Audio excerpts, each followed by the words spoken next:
Honor is quite a common word in Porco Rosso and in Zuko's journey in Avatar The Last Airbender, but I do not think the prevalence of that word alone is enough to warrant a comparison of them. And that's not what I'm doing here. What I am doing, I would say, is comparing the conceptions of honor in both works because there is a fundamental tension in both regarding what honor means. What is the use of honor in a fragmented and degraded world? A world where there is no sense of community that is nourishing, no sense of common experience, where there is only isolation, a lack of understanding, and the deterioration of all social relations and amelia to simple, rapacious grasping and conquest and power and the pursuit of wealth and glory. What happens when that social system has co-opted the idea of honor? What does honor then mean to the lonely individual on the outskirts and the margins of that system, the dishonored individual? These two narratives, the narrative of Porco Rosso and Zuko's narrative in Avatar, have similar ideas and conceptions about how to navigate the idea of honor in such a degraded system, and that is why I think they're worth comparing. Honor for Zuko means, to be reductive about it, attaining his father's approval. It is more than that for Zuko. He would never simply phrase it like that. But what he wants is twofold. There's simply the approval of his father, which is common, and a major reason why the narrative registers so deeply for a lot of people. It's because it is anchored in a parent-child dynamic that, while extreme, has elements of familiarity to it. But there is also the relationship between Ozai, not just as a father, but as the father of the nation, as the embodiment of the authorities and values of the Fire Nation, the relationship between that and Zuko. Zuko internalizes an idea of honor that is rigid and dogmatic, that is based on unceasing loyalty to an imperial system, to the structures of power and authority. Now, there is nothing necessarily wrong with this in circumstances where the authority is not corrupt and cruel. There is nothing wrong with the idea of honor as loyalty to a sense of community, to a sense of history, to a sense of tradition as embodied in a government.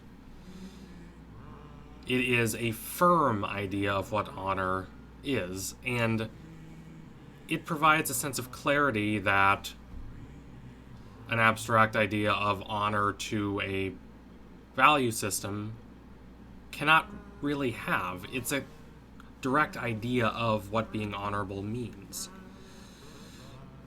But it's also a limiting one. It is one that demonstrates its flaws quite overtly when that system of power becomes corrupt, when it becomes a system that fundamentally works against the best interests of the people it claims to protect.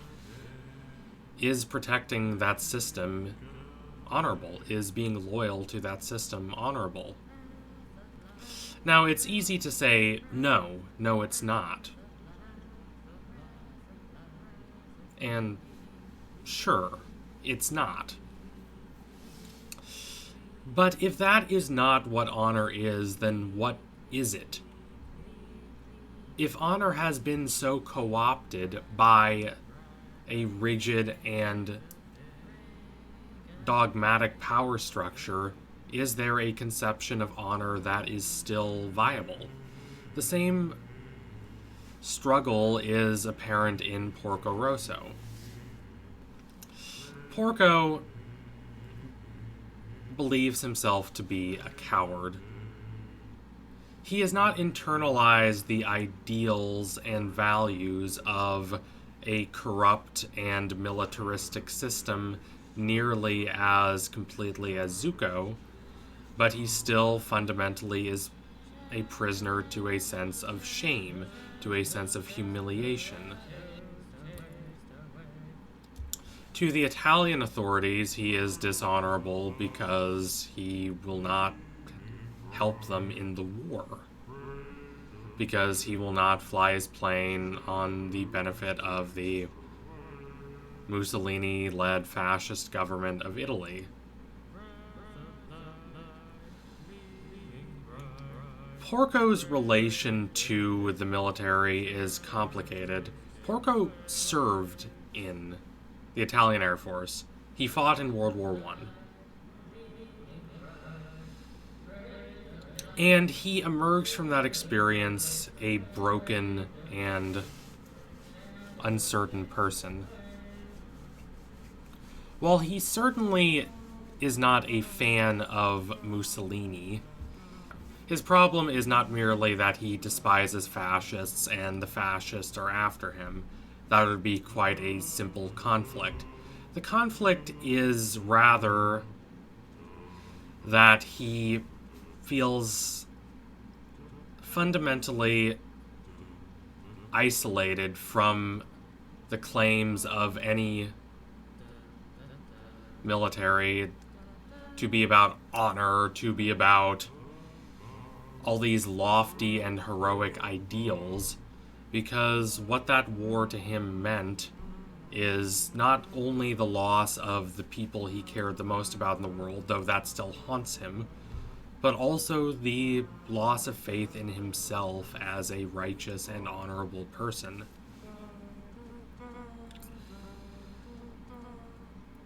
And although Porco Rosso can be a bit silly at times, it has a lot of lighthearted moments, the analysis here is quite nuanced.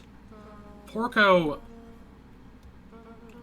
rejects the value system of the fascists, but he is also at a point where he is rejecting any sense of community.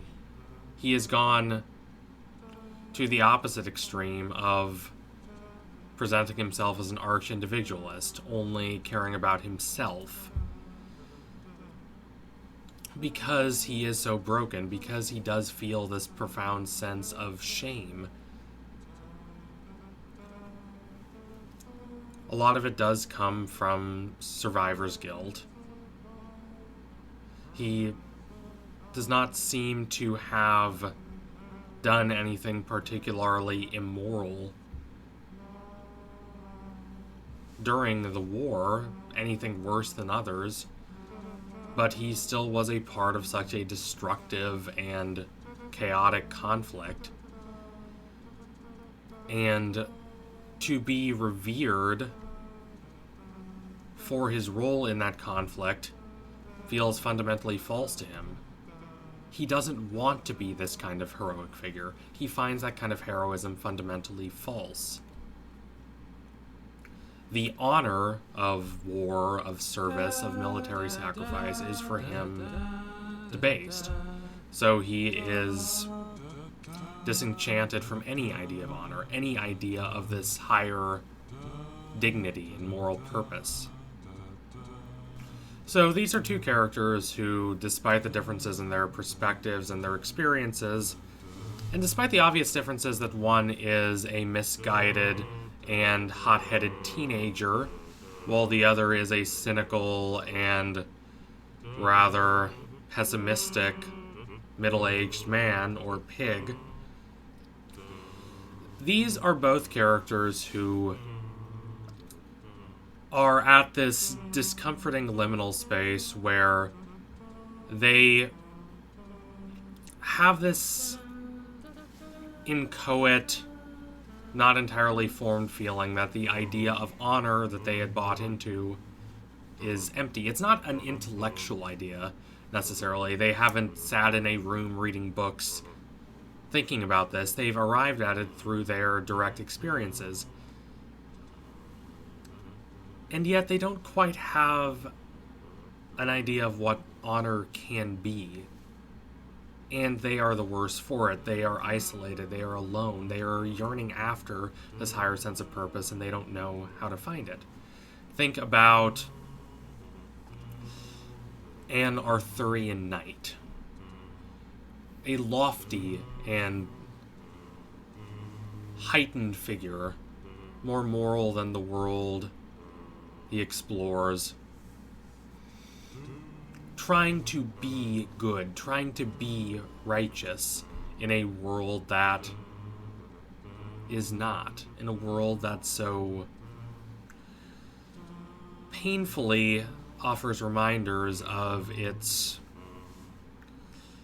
wanton corruption and cruelty. The depiction of how that world is framed is what separates the best stories in this chivalric, romantic vein from simple, cheap, reassuring narratives of the goody two-shoes knight, also just and virtuous. Tennyson's The Idylls of the King, the best retelling of the Arthurian myth for my liking, is rather autumnal and rather elegiac. It presents the infidelity between Lancelot and Guinevere and Arthur's own lack of vision and understanding, not simply as personal faults, but as examples of these figures who are so committed to the good and the just, falling short of their aims, and thus having an adverse effect on the values of those around them. Other knights lose faith. They lose that devotion to believing in the good and the just and the righteous. How can they still believe in those lofty, heroic, magniloquent ideals when those who ostensibly most embody those ideals failed so abjectly? And such stories are not simply in the European tradition. One of the most common tropes or archetypes in East Asia, stemming from Confucius and his followers like Mencius, is the idea of the wandering advisor, trying to offer wisdom and guidance to a world that is more devoted to simplistic, immediate pleasures.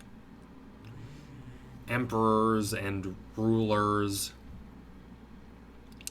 are ostensibly these perfect symbols of goodness, of virtue. And if they can be such under the Confucian view, the entire world will prosper. There is the wonderful imagery of the king being the wind and there is this wonderful imagery of the emperor being the wind and all those below him being the grains in the field. As the wind goes, so do the leaves, and so do the stalks of the grains. But sometimes the emperor isn't virtuous. Sometimes those below him are also not virtuous. Sometimes they wantonly pursue their own cheap, carnal desires and have no thought for the future, no thought for the well-being of others. So how does the advisor respond to that? How does the advisor keep this higher ideal of honor in mind? Zuko and Porco Rosso arrive at a higher ideal of honor in an unexpected way, I think, in a way that's reminiscent of the Chinese Taoist philosopher Zhuangzi. They achieve virtue when they leave behind self-consciousness, when they stop trying so hard to cultivate virtue or adhere to a rigid ideal of virtue, or especially in Porco Rosso's case, feel so much guilt by their inability to live up to that rigid ideal. They achieve honor through their being, through their not merely acting on simplistic caprice and will, but through understanding the world around them, through a lot of difficult experiences and journeys that have imbued in them this higher ideal, this harder ideal of honor, the kind that is not simply honor to a social system or to an idea of a state or an idea of a matrix of moral conventions and mores, but through acting in adherence to this larger, more universal ideal.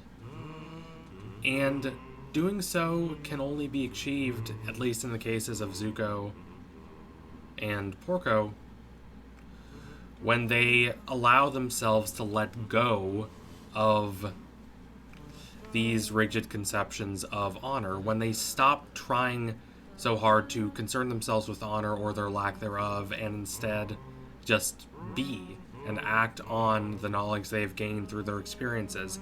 That is when they become honorable. So thank you all for watching. If you liked what you saw today, don't forget to like, comment, and subscribe. Donate to my Patreon if you can and you want to see more videos like this. Keep watching Avatar and Porco Rosso. They are great, but in different ways.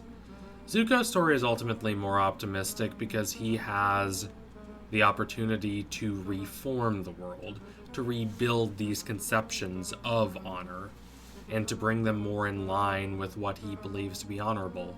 Porco Rosso is just a guy. He's just an ordinary person, if a talented pilot, in this deracinated, drifting world. He can only find honor for himself. So tune in soon for my next analysis. We'll be coming soon. Promise you that. Thank you all again. Adios, comrades.